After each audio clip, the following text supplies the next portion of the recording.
অন্তর্বর্তীকালীন সরকার এখন পর্যন্ত দুর্বলভাবে কাজ করছে, তাই এই সরকারের সফল হওয়ার আভাস মিলছে না।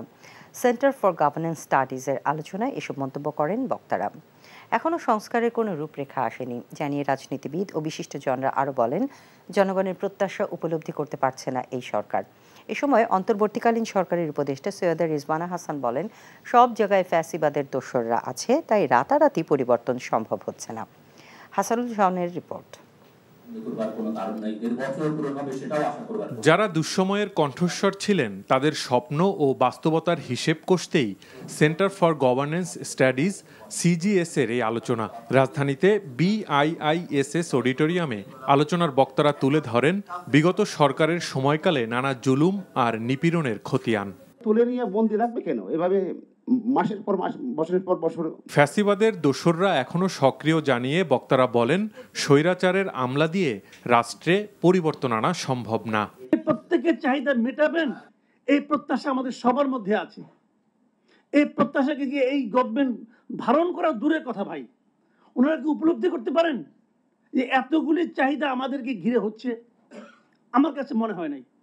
আমরা পলিটিক্যাল পার্টিরা কিন্তু ধৈর্যের সাথে এটাতে থাকছি। সংস্কার করেন আপনারা, আমরা আপনাদের পাশে থাকতে। সেই সংস্কারের এখন পর্যন্ত আমরা রোড ম্যাপ পাইনি, আমরা জানি না। আরম্ভ করছেন, তার উপরে ডিপেন্ড করবে কবে যাবে। তবে আমি মনে করি এমন মানুষ সরকারে থাকা উচিত যাদের সাথে মানুষের কানেক্টিভিটি আছে। এনজিওর কিস্তি প্রথমবার বিকাশ পেমেন্ট করলেই 20 টাকা ইনস্ট্যান্ট ক্যাশব্যাক। বক্তারা আরও বলেন, রাজনৈতিক ঐক্যমতের ভিত্তিতে রাষ্ট্রে গণতান্ত্রিক প্রক্রিয়া নিশ্চিত করতে হবে অন্তর্বর্তীকালীন সরকারকে। এখন পর্যন্ত গভর্নমেন্টের ফাংশনিং এত দুর্বল, ওইদিকে পাহাড় অশান্ত হচ্ছে, এইদিকে আবার মাইনরিটি, এইদিকে আপনার রাস্তায় নামছে। রাজনৈতিক দলগুলোর সাথে কোনো ওপেন আলোচনা নাই। গণতান্ত্রিক সংবিধান, এটা যদি আমাদের লক্ষ্য হয়, যদি একটা গণতান্ত্রিক প্রক্রিয়ায় রাজনৈতিক ঐক্যমত্যের ভিত্তিতে আমরা এই কাজটা করতে না পারি, আমরা ঝুঁকি বাড়িয়ে তুলব। কেবল ক্ষমতার অপব্যবহার করে আবার কেউ যাতে দানবে পরিণত না হতে পারে সে বিষয়ে নজরদারি অব্যাহত রাখার তাগিদ দেন বক্তারা। আমরা যদি নৈতিকতা ব্যবহার না করি তাহলে কিন্তু আমাদের যে ক্ষমতা আছে সেই ক্ষমতারও অপব্যবহার হবে। নৈতিকতা ব্যবহার করি যাতে আমরাও দানবে পরিণত না হই। এ সময় উপদেষ্টা রিজওয়ানা হাসান বলেন, রাজনৈতিক ঐক্যমত নিয়ে সংস্কারকে এগিয়ে নিতে হবে। যেমন ধরেন, আপনি পুলিশ প্রশাসন সম্পর্কে একটা বিস্তারিত সংস্কার করলেন, এটা বাস্তবায়ন করবে কারা?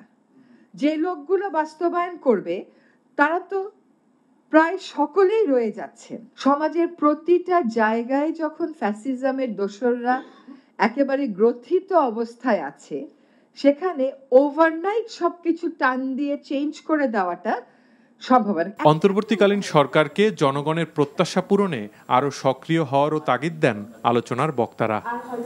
Hasanul Shaon, NTV news, Dhaka.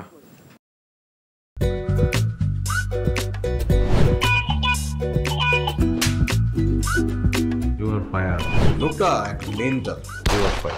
নিশ্চয়ই এই লোকটা প্রতিদিন বউয়ের সাথে উড়া ধুরা ঝগড়া করে আসে।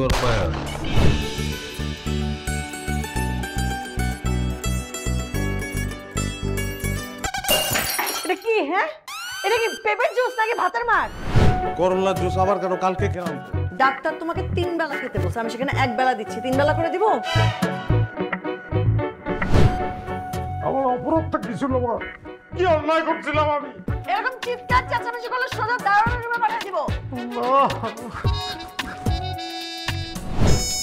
খুবই সুন্দর লাগছে। ওটা আমি না, ওটা প্রমা।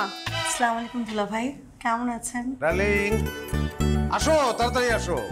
আমার একমাত্র শালি প্রথম বাসায় আসছে। দুলা ভাইকে ভালোবাসিস? জানি না ভালোবাসে কিনা। মা, থ্যাংক ইউ তোমারে এত সুন্দর, এত ভালো একটা বউ জুটায় দেওয়ার জন্য। তুমি এমন সুন্দর, যে কোনো ছেলে তোমাকে একবার দেখলেই প্রেমে পড়ে যাবে। কি ডার্লিং, কফি খাওয়া? আসো ডার্লিং, একসঙ্গে কাজ করি। ও, এনজিওর কিস্তি প্রথমবার বিকাশ পেমেন্ট করলেই 20 টাকা ইনস্ট্যান্ট ক্যাশব্যাক।